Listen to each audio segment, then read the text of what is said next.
The CLARITY study was launched in September 2020 by doctors here at the Royal Devon and Exeter Hospital to explore whether medicines used to treat inflammatory bowel disease increase the risk of contracting COVID-19. They also set out to understand whether IBD medicines could impair the protective immune response which usually follows infection or vaccination. With the support of clinical and research teams from 92 UK hospitals, more than 7,000 people with Crohn's disease or ulcerative colitis were recruited to the study. Almost all of these participants continue to share their data. Thanks to them, the team has a large data set to work with and can carry out meaningful analysis of vaccine response. The results so far have been very interesting, and as these get circulated, they're quite rightly getting questions coming back from patients. One of the charities that's received many of those queries is Crohn's and Colitis UK. During the pandemic, we really found that the charity came into its own as an important and trusted source of information for people who were scared, didn't know how their condition was going to affect them in terms of the COVID virus. So they were really looking to us for trusted, up-to-date information that was going to help them manage their risk levels. Lots of people with Crohn's and colitis are on a range of medications. Many of those medications will potentially affect their immune response. And so that made people very nervous because they weren't sure whether those treatments made them more at risk of catching the virus. And if they did catch the virus, did it make them more at risk of suffering serious complications or even ending up in hospital? So there was a lot of concern around that kind of interaction between people's treatment and their risk of suffering from COVID. These are, of course, important questions. Accumulating data from the CLARITY study and from other studies from North America and Europe now allow us to start answering some of these questions, and so far the data are reassuring. The most common question is, am I more likely to get COVID because I'm taking treatment for IBD? The study has looked at whether IBD patients treated with infliximab, either as a single treatment or in combination with medicines such as azathioprine or methotrexate, are at greater risk of serious COVID illness. To do this, we compared infection rates in patients treated with infliximab with patients treated with vedolizumab, a drug that doesn't impair immune response to infection or to most vaccines. What we've shown is that prior to vaccination, the risk of infection and serious illness is the same in both patient groups. Other studies have confirmed these findings and shown that the risks are probably no greater than those observed in the general population.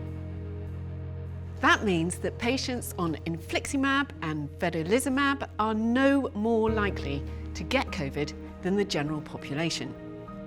People are also saying, I've had COVID, so do I need to get vaccinated? Most people do have a strong and sustained antibody response following infection with COVID-19. However, the CLARITY study has shown that prior to vaccination, a half of infliximab-treated patients had no antibody detectable 2 to 10 weeks after COVID-19 infection. This highlights the need for COVID-19 vaccination to give added protection, whether you've had COVID or not. For people treated with biologics and immunosuppressant drugs, this means 3 primary doses of vaccine and a booster dose 3 months after the 3rd primary dose. Of course, with the recent arrival of the Omicron variant, this advice applies to everyone. People have also asked, will the COVID vaccine be less effective because I'm taking immunosuppressant drugs to treat my IBD? To understand the impact of IBD treatment on vaccination, we have looked at participants' antibody levels and T-cell responses after vaccination, as well as the risk of breakthrough COVID-19 infections after 2 doses of vaccine. Let's take antibody levels first. after a single vaccine dose, people taking vedolizumab had higher antibody levels than people taking infliximab. Only about 1 in 3 people taking infliximab had a strong antibody response. However, the good news is that after 2 doses of vaccine, more than 90% of participants had a robust antibody response, regardless of the treatment they were taking.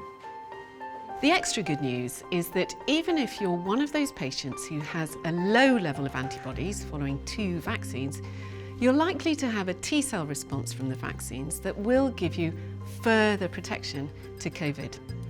This happens regardless of whether you're on vedolizumab or infliximab. And lastly, how long does the vaccine provide protection from COVID infection?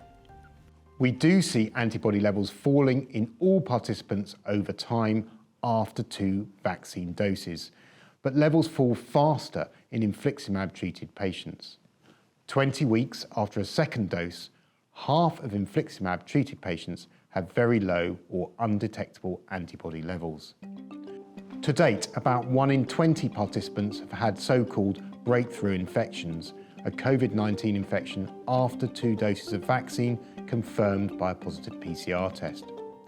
These breakthrough infections are more common in younger people, those treated with infliximab, and those who received the AstraZeneca vaccines for dose 1 and 2. The rate of breakthrough infections is likely to increase with the Omicron variant. Which means it's important for IBD patients to get a 3rd dose of vaccination when they're offered it. I would encourage all people treated with a biologic or immunomodulator drug to have a 3rd dose as soon as this is offered, and then a booster dose 3 months after the 3rd primary dose. To date, breakthrough infections in vaccinated people have been mild, with only 1 in 100 people requiring hospital admission. Higher antibody levels may be needed to prevent serious COVID-19 with the Omicron variant. Fortunately, initial results from CLARITY IBD have shown that antibody levels are 10-fold higher following a 3rd vaccine dose compared to levels after a 2nd dose, regardless of which medicine you're taking. So, in conclusion, you're not at higher risk of getting COVID or having more severe disease because you're taking IBD treatment. However, if you're treated with infliximab, your antibody response might be lower and not last as long after vaccination. This doesn't appear to increase your risk of serious COVID, so keep taking your IBD medicines.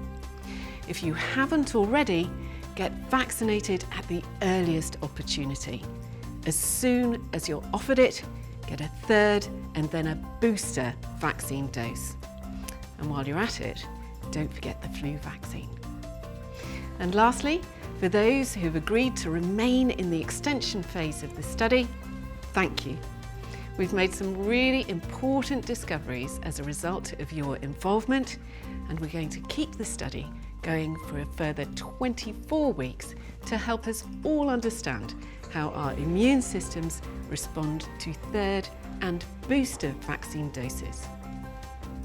So a big thank you to all the hospitals and patients taking part in this study. We really couldn't do it without you.